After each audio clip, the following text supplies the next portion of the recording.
Nama saya Liberty Lumbanturan, Prodi Teknik Kelautan, mata kuliah Mekanika Gelombang Air. Pada saat ini saya akan mempresentasikan tugas resum yang diberikan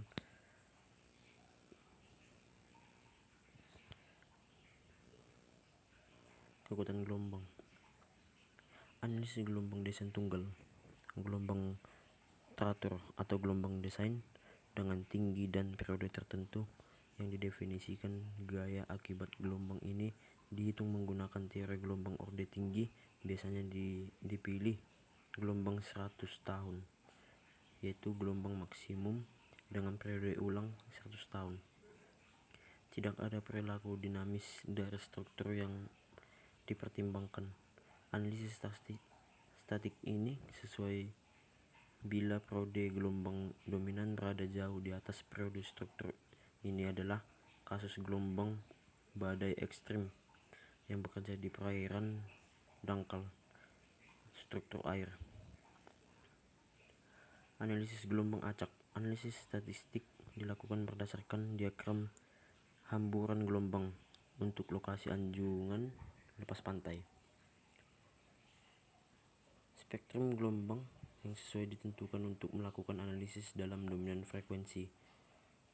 Spektrum gelombang yang sesuai digunakan untuk membangkitkan gelombang acak jika analisis dinamis untuk beban gelombang ekstrim diperlukan untuk struktur laut dengan metode statistik.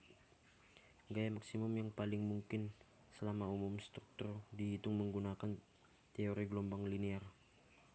Pendekatan statistik dipilih untuk menganalisis kekuatan gelombang dan respon dinamis anjungan lepas pantai. Teori gelombang. Teori gelombang ini menjelaskan kinematik gelombang atau kecepatan dan percepatan partikel air. Berdasarkan potensi ombak dianggap gelombang panjang, mereka dapat dijelaskan oleh medan aliran dua dimensi dan dicirikan oleh parameter yang berbeda. Tinggi gelombang atau H, periode gelombang atau T, kedalaman air atau D, bilangan gelombang atau K, frekuensi mulingkar atau W.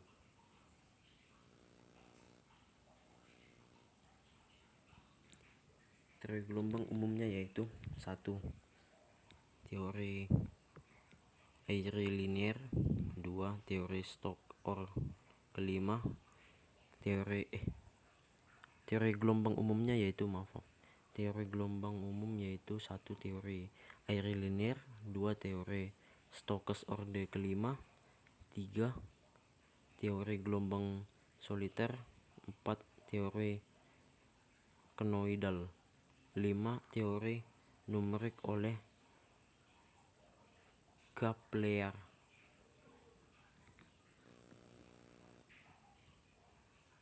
Teori ordo kelima, Stokes. Lord Stokes 1880 menyelidiki mekanisme gelombang air dengan ketinggian terbatas. Teori Stokes memperluas gelombang dalam membentuk seri dan menentukan koefisien suku individu sehingga memenuhi persamaan hidrodinamika yang sesuai untuk gelombang amplitude. Hingga perpanjangan metode orde kelima ini telah dibuat oleh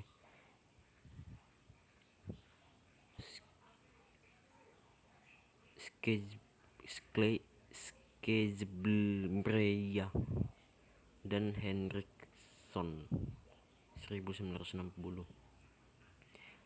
Karena lambatnya konvergensi dalam deret untuk perairan dangkal, teori tersebut dianggap valid dalam rezim di mana D lebih besar dari 0,5.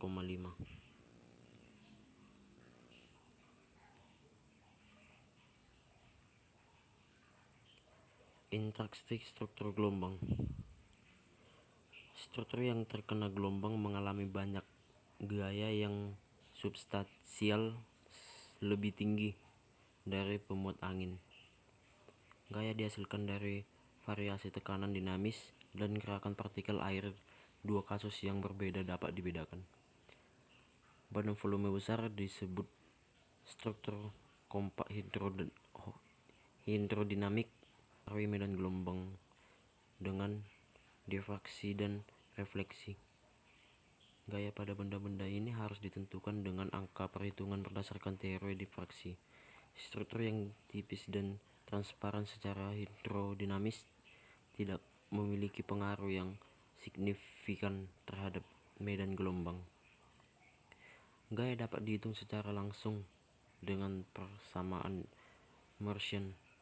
Persamaan Mercian dapat diterapkan ketika D per L lebih kecil 0,2, di mana D adalah diameter batang dan L adalah panjang gelombang.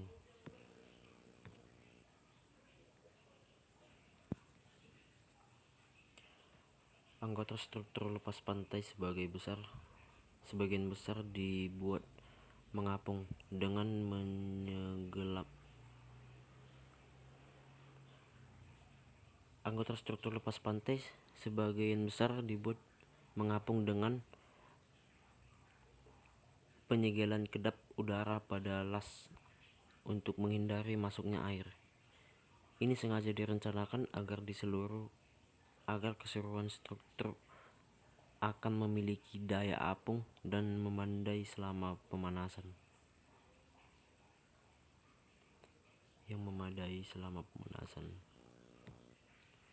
Contoh tipikal adalah struktur jacket. Struktur semacam ini membutuhkan setidaknya daya apung cadangan 10% sampai 15%. Daya apung cadangan didefinisikan sebagai daya apung yang melebihi beratnya. Untuk mendapatkan daya apung ini, komponen struktur dipilih dengan cermat sehingga rasio daya apung atau beratnya lebih besar dari 1,0. Ini berarti bahwa komponen akan mengapung. Kekuatan saat ini ada arus pasang surut, sirkulasi, dan badai. Ketika mengukur lapangan tidak mencukupi, kecepatan arus dapat diperoleh dari berbagai sumber, misalnya lampiran A dari DNF. Dalam desain anjungan lepas pantai, pengaruh arus yang ditumpangkan pada gelombang yang diperhitungkan dengan menambahkan kecepatan fluida dan sesuai secara vektor. Beban gempa.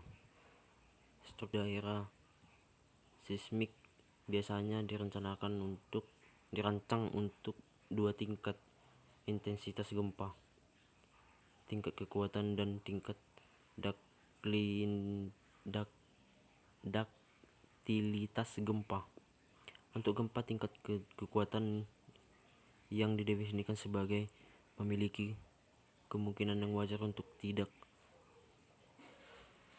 terlampaui selama umur platform atau interval pengulangan rata-rata 200 sampai 500 tahun. Pada struktur dirancang untuk merespons secara elastis.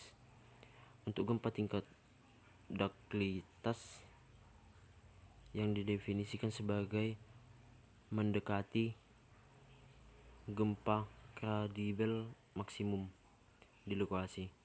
Struktur dirancang untuk respon inelastis dan memiliki kekuatan cadangan yang memadai untuk menghindari kerusakan. Beban es dan salju. Es adalah masalah utama untuk struktur laut di zona Arktik dan subarktik. Pembentukan dan ekspansi es dapat menghasilkan tekanan besar yang menimbulkan gaya horizontal dan maupun vertikal. Selain itu, balok es besar yang digerakkan oleh arus angin dan gelombang dengan kecepatannya yang dapat mendekati 0,5 hingga 1 meter per detik (meter sekon). dapat menabrak struktur dan menghasilkan beban impak. Gaya es horizontal yang diterapkan secara statistis. Beban karena suhu yang variasi. Struktur lepas pantai dapat mengalami gradien suhu yang menghasilkan tekanan termal. Untuk memperhitungkan tegangan tersebut, nilai ekstrem suhu laut dan udara yang mungkin terjadi selama umur struktur harus dihitung. Daya yang relevan untuk laut utara diberikan dalam BS 6235.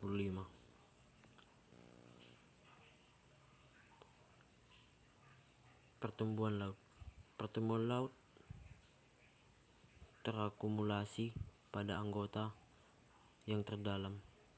Efek utamanya adalah meningkatkan gaya gelombang pada komponen struktur dengan meningkatkan tidak hanya area dan volume yang terbuka, tetapi juga koefisien Rake karena kekasaran permukaan yang lebih tinggi.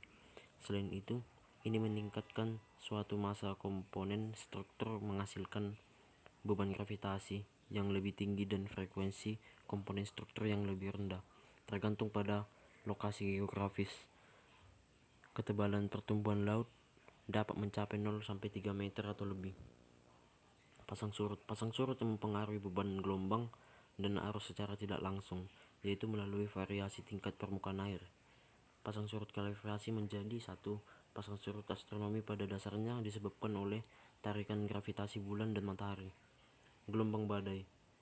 2. Gelombang badai yang disebabkan oleh aksi gabungan angin dan perbedaan tekanan udara selama badai. 3. Efek gabungan dari dua jenis pasangan disebut gelombang badai.